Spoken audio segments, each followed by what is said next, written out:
Why don't we stand to greet our bride?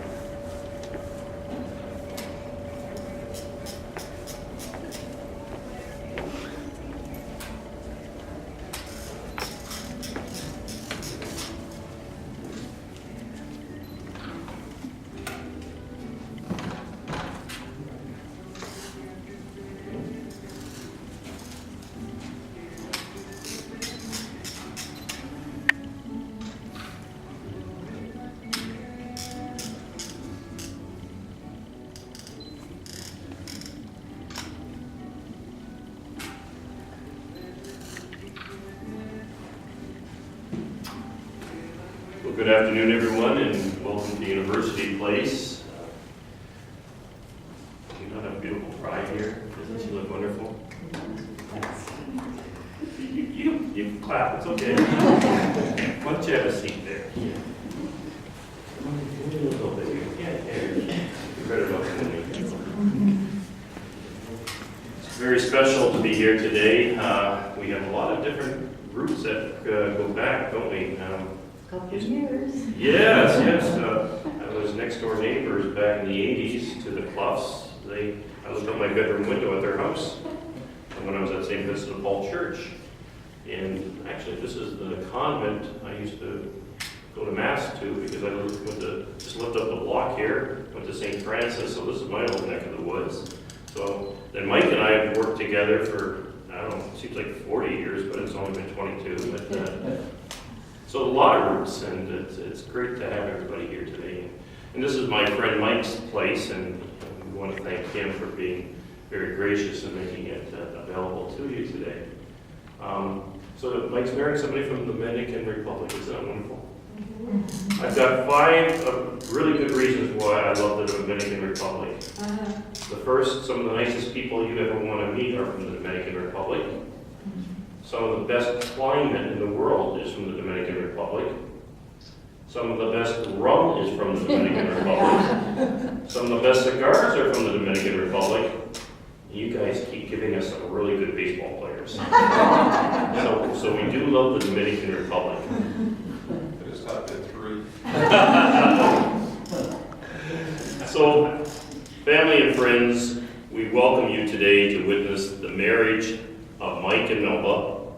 You all have shared and contributed to their lives in the past, and by witnessing their marriage celebration today, Mike and Melba ask you to share in their future. Marriage is a solemn promise, a promise that is made in the hearts of two people who love each other, a solemn promise that takes a lifetime to fulfill. Within the circle of its life and its love, marriage encompasses all of life's most important relationships. Mike and Melba will be each other's lover, teacher, listener, critic, but most importantly, best friend. It is into this state that Mike and Melba wish to enter. And today we not only join Mike and Melba together in marriage, but we're also joining together as a very wonderful family. A family that's stretched apart, very international family. But we're joining Gamal and Melba Carolina, who are presently in the Dominican, where we wish we could be with the weather we've been having. Also Megan and Mackenzie, who are here.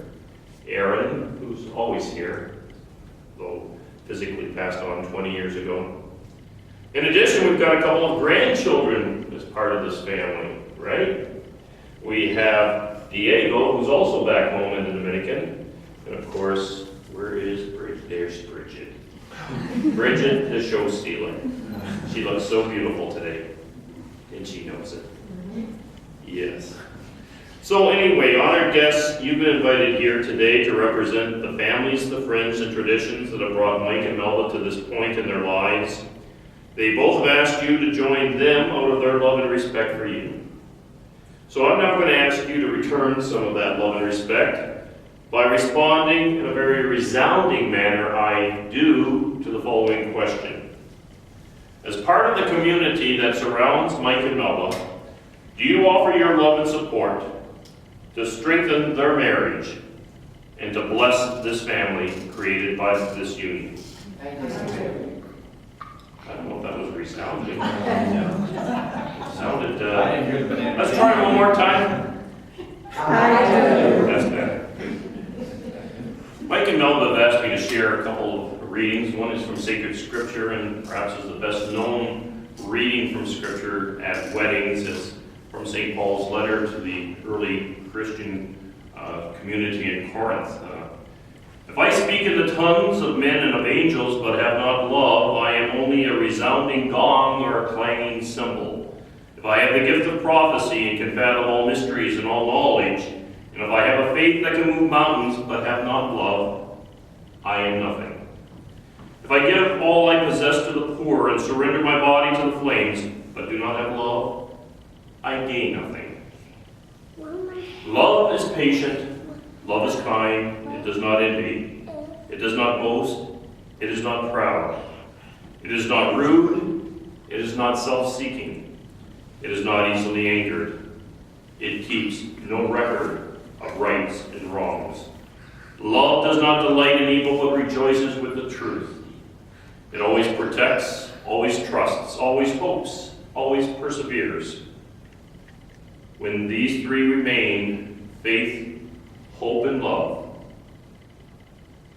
the greatest of these is love.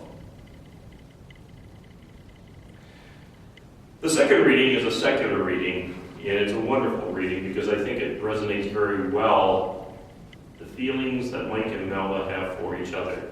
So now as I share these words with you, understand I'm not speaking these words to you. We just met, some of us.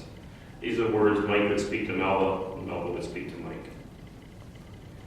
When I met you, I had no idea how much my life was about to be changed. But then, how could I have known? A love like ours happens once in a lifetime. You were a miracle to me, the one who was everything I had ever dreamed of, the one I thought existed only in my imagination. And when you came into my life, I realized that what I had always thought was happiness could not compare to the joy loving you has brought me. You are a part of everything I think, I do, and I feel. And with you by my side, I believe that anything and everything is possible. This day, our wedding day, gives me a chance to thank you for the miracle of you. You are, and you will always be, the love of my life. So, just a couple of quick questions for Mike and Melba. Mike, you've chosen Melba to be your wife. Will you love and respect her? Will you be honest with her always? And will you stand by her through whatever may come? Melba, you've chosen Mike to be your husband. Will you love and respect him? Will you be honest with him always? And will you stand by him through whatever may come? I will. And Mike and Melba, do you both promise to make the necessary adjustments in your personal lives in order that you may live in a harmonious, loving, nurturing relationship together? Okay. Why don't you hand this off here? Maybe take a couple steps forward and face each other and hold hands.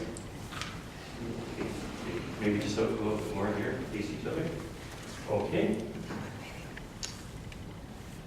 And as you join hands, in so doing, you also join your hearts together. Do you, Mike, take Melba to be your wife, to have and to hold from this day forward, for better or for worse, for richer or for poorer, in sickness and in health, to love and to cherish from this day forward until death do you part? I do. And do you, Melba, take Mike to be your husband, to have and to hold from this day forward, for better, for worse, for richer, for poorer, in sickness and in health, to love and to cherish until death do you part? I do. Mike and Melba, may you pledge to each other to be loving friends and partners in marriage, to talk and to listen, to trust and appreciate one another, to respect and cherish each other's uniqueness and to support, comfort, and strengthen each other through life's joys and sorrows. May you promise to share your hopes, thoughts, and dreams as you build your lives together. May your lives be ever intertwined, your love keeping you together. May you build a home that is compassionate to all, full of love and respect and honor for others and for each other. May your home be forever filled with peace, happiness, and love.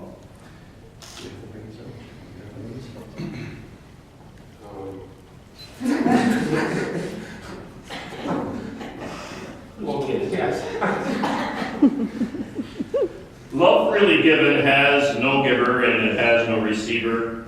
Mike and Melba, you are each the giver and each the receiver.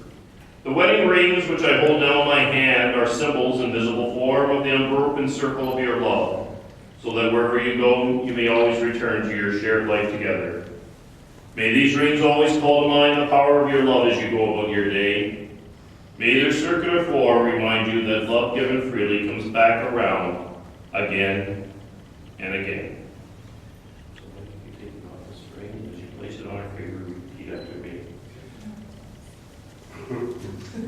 Melba, I offer this ring I offer this ring as a symbol as a symbol of my love and devotion. of my love and devotion. Let it always be a reminder Let it always be a reminder of my vows to you. of my vows to you.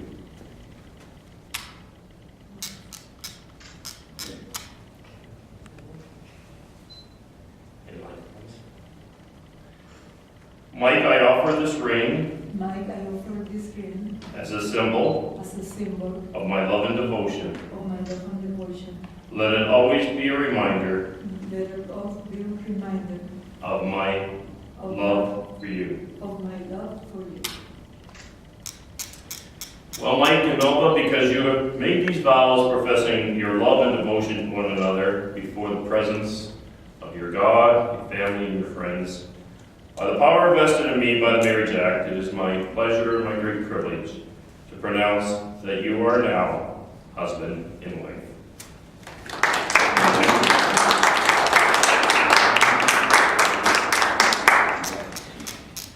Okay.